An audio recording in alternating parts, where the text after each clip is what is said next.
네, 안녕하십니까. 반갑습니다. 오늘은 우리나라 증시는 이제 앞으로 어떻게 진행이 될 것인가, 미시적인 측면에 있어서 제가 좀 해석을 해보도록 하겠습니다. 일단 가장 중요한 것은 모든 게 2차전지죠. 2차전지로 이 증시가 올라갔고 2차전지로 인해서 지수가 내려갔고, 그리고 이제 2차전지가 또 이렇게 활성화될 수밖에 없었던 이유는 재료, 시총, 성장성, 그리고 모멘텀 이런 것들이 메이저들의 입장에서 또 많이 맞물려졌나 봐요. 그래서 올해 같은 경우에 또 이런 기염을 좀 토해냈는데, 2차전지라는 게 사실 미래산업이기도 하고, 그리고 성장을 좀 늘려나가고, 또 그때 마침 리튬 값이 고공행진을 하면서 엄청난 이제 키워드로 자리 잡게 된 것이죠. 그래서 우리나라 시장이 보시게 되면 미국 시장의 리튬 관련주가 안 올라가는데 우리나라 리튬이 올라가고, 이런 스토리가 좀 입혀져가지고, 또 MSCI 입혀지고, 수급적인 이슈 입혀지고, 공매도 척결 이슈 입혀지고, 다 2차전지 대장주들이 또 공매도 대상 종목이었다 보니까 쇼커버링 나오고, 그리고 주식시장에서는 또 장기 투자나 스윙이나 이런 것들이 조금 안 먹히는 2023년도 시장이었다 보니까 다 이제 기관들, 어줍잖은 기관들 있잖아요. 규모가 그렇게 크지 않은 기관들은 또 선물로서 또 롱숏 전략, 올리고 내리고를 반복하면서 트레이딩을 하는 전략을 또 구사를 했던 시즌이 2023년이고, 그러다 보니까 그 에코프로, LNF,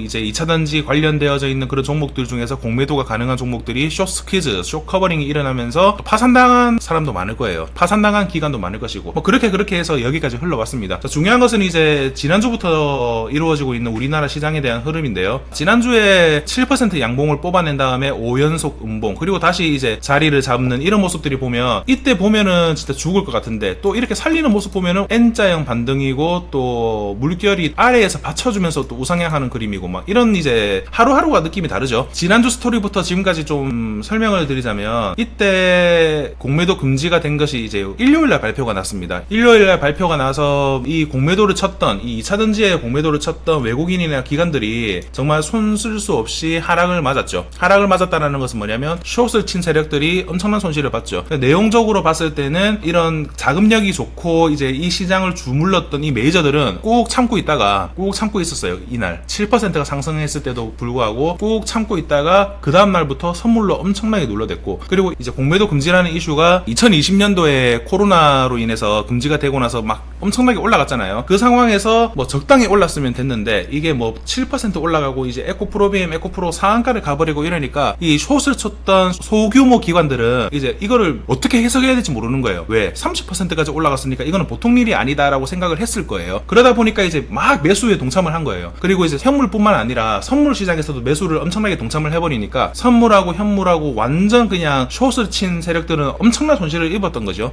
지금 아마 망한 쪽이 많을 거예요. 자금력이 지금까지 풍부했음에도 불구하고 이런 에코프로비엠을 만약에 예로 들어서 10월달 하락 추세부터 이제 20만원 깨지는 구간까지 계속 공매도가 득실득실 쌓여 있었거든요. 그래서 최소한 봤을 때 지금 9월달부터 시작해서 공매도 수량을 한번 보시게 되면, 공매도를 치고 이때 매도를 친 거예요. 9월 7일날 보면 이때 매도를 치고 시장이 눌렀을 때 매수를 하면 수익이지만, 새롭게 공매도를 치는 세력들을 보시게 되면 지금 10월 10일부터 한번 볼까요? 23만원 요런 라인부터 시작해가지고, 심지어는 10월 30일까지 한번 볼게요. 10월 30일에 공매도를 쳤던 이런 기관들, 10월 25, 26, 27 공매도 수량이 엄청나죠. 그러니까 9월달에 공매도 치는 세력들은 아마 안전할 거란 말이에요. 왜냐면 이제 9월달부터 내려갔던 가격이 30만원이었으니까 공매도를 쳤음에도 불구하고 그냥 상한가를 갔을 때는 약 손실이나 본전을 했겠죠. 하지만 이 10월달에 들어온 이 공매도 세력들은 지난 공매도 잔량이나 외국인의 일관적인 매도세 이런 것들을 토대로 인해서 더 내릴 수도 있겠구나, 아니면 지금 공매도를 치게 되면 5%에서 10%는 또 내가 수익을 낼 수 있겠구나, 이런 생각을 많이 했을 거라고 생각해요. 그러니까 시장에서 올라가는 종목이 없으니까, 올라가는 곳에서 수익을 낼 수 없으니까 내려가는 곳에서 수익을 많이 냈겠죠. 자, 그래서 이제 이 공매도를 최근에 이제 쳤던 11월 1일 이전에서 10월 말부터 쳤던 이 공매도 세력들 중에서 정보력이나 자금력이 없거나 이 시장에서 휘둘리는 경향이 강한 기관이나 어떤 소규모 공매도 세력들은 아마 파산을 많이 했을 거예요. 특히나 이제 현물에서도 공매도를 쳤는데 선물에서도 숏이 가능하거든요. 그래서 지금 말이 많죠. 왜냐면 결국에 이렇게 7%가 올라갔고 이제 에코프로비엠, 에코프로 상한가를 간 이후에 5연속 음봉으로 인해서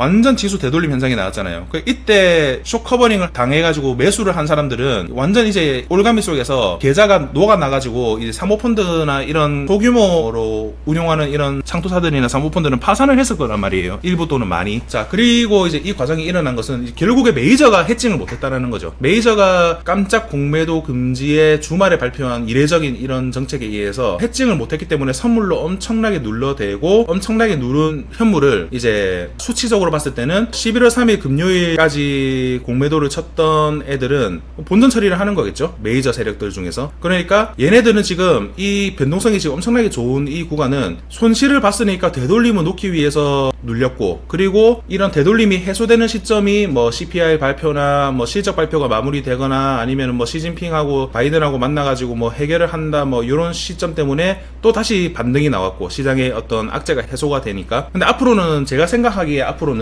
이 에코프로-BM 그리고 이 에코프로 거래량이 아마 많이 죽을 것 같다는 생각이 결론적으로 말씀을 드리는 거예요. 왜? 일단 피를 봤어요. 피를 봐가지고 욕을 처먹고 시장을 눌렀단 말이에요. 그러기 때문에 선물에서 매도를 엄청나게 치고 현물에서 다시 주워 담고 이런 것들이 반복되면서 지금 거래가 활성화된 것인데 싸움이 끝났어 이제. 그러니까 지금 어제랑 오늘 정도의 수준을 보게 되면 싸움이 끝났으니까 다시 이제 이거를 올리는 거예요. 더 이상 눌리지 않는다라는 거죠. 더 이상 눌리지 않는다라는 거는 시장에서 이제 이 공매도의 중심이 되어져 있는 이 종목들을 메이저 세력들이 지금까지는 공매도를 9월달부터 쭉 차가지고 내려왔지만 공매도 금지라는 재료가 뜸으로 인해서 손실을 크게 볼 뻔했고 그걸 꾸역꾸역 참고 5일 동안 눌렸고, 그리고 그 5일 동안 눌리는 그 폭이 거의 공매도 금지 전까지 수준으로 내려 꼽았으며 다시 상승이 나와가지고 이런 되돌림을 또 만들어내고 있지만 이게 상승을 이어나간다는 관점보다는 이제는 이 공매도 세력들이 우리나라 주식시장에서 롱숏 전략을 대형주를 잡고 펼치기에는 정부의 정책, 이거 총선을 앞둔 그런 유인책들이 어떻게 나올지는 모른다. 여기에서 추가적으로 만약에 눌리게 되면은 총선 결과가 어떻게 되겠습니까? 욕만 더 먹는 꼴이 되는 것이고 시장에서는 원성만 더 짙어질 거란 말입니다. 그러니까 아예 이제 선물에서 손을 뗄 수 있는 가능성이 높아요. 자, 선물에서 손을 뗄 수 있고 이 현물에서 공매도가 금지되었으면 어떻게 되겠습니까? 한동안 이제 수급적으로 소외될 가능성이 저는 높다라고 보거든요. 수급적으로. 최근에 공매도로 인해서 엄청난 변동폭을 보였던 이런 종목들은 내리고 올리고를 반복하면서 손실을 해칭을 다시 이제 마무리 지었으니까 이제 이런 소폭의 다시 반등이 이어지는 것이지만 손을 앞으로 떼게 되면 어떻게 되겠습니까? 공매도가 많았기 때문에 반발 상승이 깊었던 거고, 그리고 공매도가 깊었던 종목에서 뜬금포 반발 상승이 셌으니까 손실을 보전하기 위해서 변동성이 심했던 건데, 이걸 이제 외국인들이나 기관이나 이 공매도를 치는 메이저 세력들이 우리나라 정부의 그 정책들로 인해서 이건 할 수 없는 상태다 이렇게 판단이 섰을 경우에는 손을 안 쓰겠죠. 그러니까 앞으로 선물에서도 눌리는 것은 한계가 있고 선물에서 눌리는 건 한계가 있죠. 왜? 결국에 선물과 현물은 어느 정도 방향성이 연동이 되어야 하는데 이 연동을 할 수 있는 한 가지의 방법이었던 숏을 쳤을 때 공매도를 치는 무기가 사라졌으니까 차라리 손을 안 대는 방향으로 갈 것 같단 말이에요. 손을 안 대는 방향으로 간다라는 거는 이쪽 섹터가 거래량이 활성화가 앞으로는 될 가능성이 많이 줄어들 것이고, 그럼으로 인해서 소외주가 될 수도 있다. 소외주라고 하면은 이제 뭐 거래가 없는 게 소외주죠. 그 산업에 대한 소외가 아니라 거래가 이제 확실히 줄어들 수도 있다. 그러니까 야금야금 힘이 빠지거나 아니면 올라간다 치면은 야금야금 올라가는 그런 현상이 좀 일어날 것 같아요. 최근 같은 이런 급격한 변동폭은 많이 사라질 것이라고 저는 보고 있습니다. 자, 그러면은 그런 증거로 이제 시장에서는 어떤 것들이 지금 반응하고 있냐. 지금 시장을 한번 보게 되면 2차 전지만 지금 올라가는 게 아니라 이런 이슈가 떴음에도 월요일에는 2차 전지만 올라가가지고 지수가 떡상을 했잖아요. 그런데 그때는 공매도가 워낙 깊었던 섹터니까 그냥 반등이 세게 나온 것이고, 그리고 지금 오늘 수요일 기준으로 봤을 때는 많은 것들이 해결되고 정부에서 공매도를 금지한다고 윤석열 대통령이 어제 같은 경우에는 그 공매도를 불법 공매도가 해결되거나 아니면 근본적인 해결이 될 때까지 공매도를 또 금지한다는 또 한 번 더 못 받기를 했고, 그렇기 때문에 지금 같은 경우에는 이제 해칭이 끝난, 그러니까 반짝 공매도 금지로 인해서 준비 안 된 공매도 청산,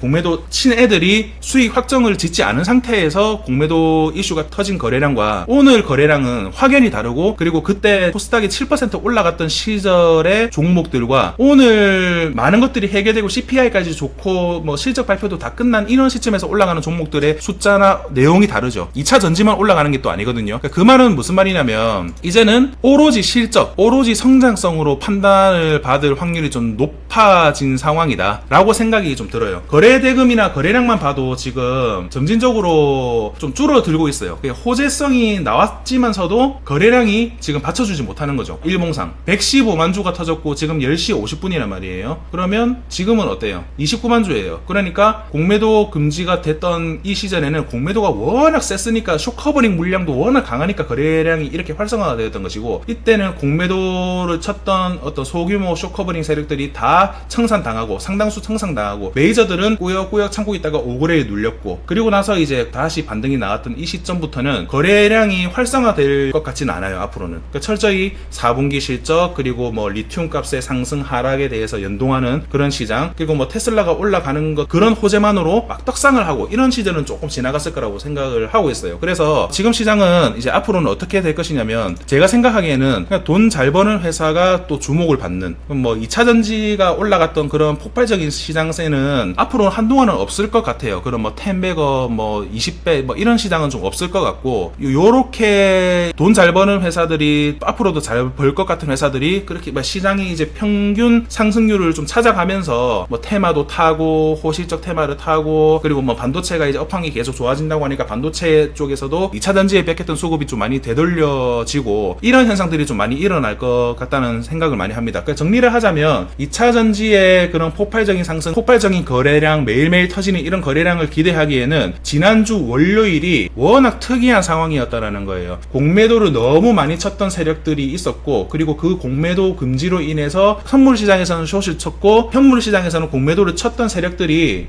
허겁지겁 주워 담다 보니까 이런 폭발적인 거래량이 나왔던 것이지만, 이후부터는 그 공매도를 치는 세력도 많이 사라졌을 것이고, 앞으로는 공매도를 칠 수가 없잖아요. 한동안 그러니까 공매도를 치는 세력도 사라지고, 공매도를 쳤던 세력들도 지금 선물 시장에서 계속 꾸역꾸역 오거래를 눌렀으나 공매도가 금지되어져 있는 현물 시장에서는 또 눌리는 것은 제한적이란 말이에요. 그러면 제일 합리적인 방향은 무엇일까요? 이쪽에서 이런 공매도가 가능하고 이 핫한 2차전지에서 롱숏 전략을 펼치는 것을 상당 부분 손을 뗄 것이다. 그래서 앞으로의 거래대금이나 이런 상승폭이나 이런 것들을 크게 기대 안 하고 여타 섹터들 중에서 앞으로 뭐 성장성이 좀 좋을 것 같은 섹터, 이런 쪽을 노리는 것이 훨씬 좋을 것 같다라는 생각을 하면서 오늘 영상을 마쳐보도록 하겠습니다.